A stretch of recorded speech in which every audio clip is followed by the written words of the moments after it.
Nous, au début, on cherchait une solution pour la gestion de projet, puis pour pouvoir, c'est ça, avoir un suivi dans le fond sur tous nos projets parce qu'on en avait, disons, une cinquantaine puis à cette époque-là. Et testé plusieurs solutions informatiques là, de même type de gestion de projet. Puis finalement, notre cache, c'était celle qui offrait, à nos yeux, là, répondait mieux à nos besoins pour pouvoir suivre les projets, mais aussi pour pouvoir partager les différentes tâches. Notre cache permettait de faire à la fois le suivi sur chacun des projets individuels, mais aussi avoir une vision globale. Au jour le jour. Mais moi, c'est les feuilles de temps. Quand les feuilles de temps ont apparu, moi, j'ai vraiment aimé ça pour rentrer le temps. Puis sinon, aussi la vue de tous les projets, de voir l'ensemble des projets, puis de ce qui nous est attribué comme tâche dans chacun des projets. C'est vraiment pratique justement quand tu veux faire un bilan avec un employé. Fait que là, moi, je l'utilise justement dans les rencontres individuelles avec des collègues pour voir si ses projets vont bien, si son rendement est au rendez-vous, par exemple, puis si finalement, si ça se passe bien dans son développement professionnel dans le cadre de ses projets, ben là, on peut sortir des rapports. C'est facile de voir un peu les chiffres. Fait que ça, c'est un gros avantage. Moi, je l'utilise beaucoup pour ça. Mais ça nous sert aussi pour les payes des employés. Parce que tous les employés rentrent leurs heures, là. Donc, on se sert de ça aussi pour faire pour payer nos employés. Mm-hmm. Fait que on sort un rapport de là, puis c'est grâce à notre cache qu'on a les heures précises dans les bons projets, puis on sait.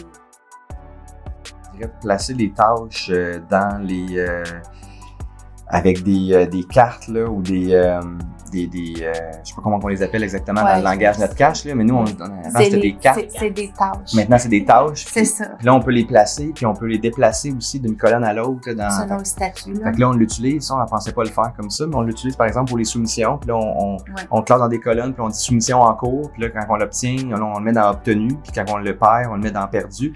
Là, à la fin de l'année, on peut voir dans l'ensemble du tableau tout ce qu'on a gagné, tout ce qu'on a perdu, puis le nombre d'heures qu'on additionne rapidement. On le voit à l'œil là, tout de suite. Fait que ça, on pensait pas qu'on pouvait faire ça aussi facilement, mais à la fin de l'année, on sort un rapport, puis on est capable de dire, on a mis 300 heures dans les soumissions, par exemple, puis là, on a gagné là-dessus la moitié. Fait que c'est pas du temps perdu. Fait que ça permet aussi de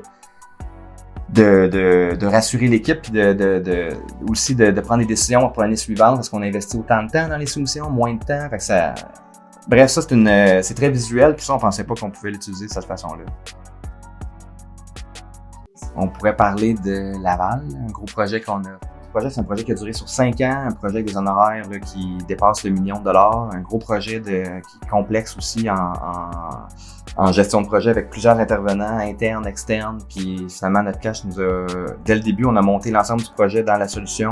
On a suivi étape par étape là, l'avancement, puis ça nous a aidé à garder le cap sur le budget, puis le fait de pouvoir sortir un rapport, si le client par exemple questionnait, disait il me semble que vous êtes rendu. Je voulais comprendre où vous êtes rendu dans vos heures, par exemple, puis questionner des factures. On sort un rapport, on lui envoie, puis là, il voit que, OK, oui, vous avez mis beaucoup de temps. Donc, il comprenait vraiment là, qu'on avançait dans le dossier, puis ça le rassurait, puis ça le confortait dans le paiement des factures. Le fait que vous veniez même à nos bureaux pour suivre un peu nos besoins, puis prendre nos requêtes en note, puis poser des questions pour vos futures améliorations. Je pense pas qu'il y a d'autres entreprises qui auraient aussi à cœur, mettons, l'amélioration de la place, l'avenir aussi, de dire, nous, on s'investit dans le sens qu'on s'investit, je veux dire, on est membre, je veux dire, on achète vos services, mais en même temps, on est heureux de le faire parce qu'on sait que ça va aider l'entreprise à avoir des meilleures solutions qui vont nous être utiles plus tard. Fait que c'est comme on est bien heureux. On est bien heureux de ce que ça nous offre.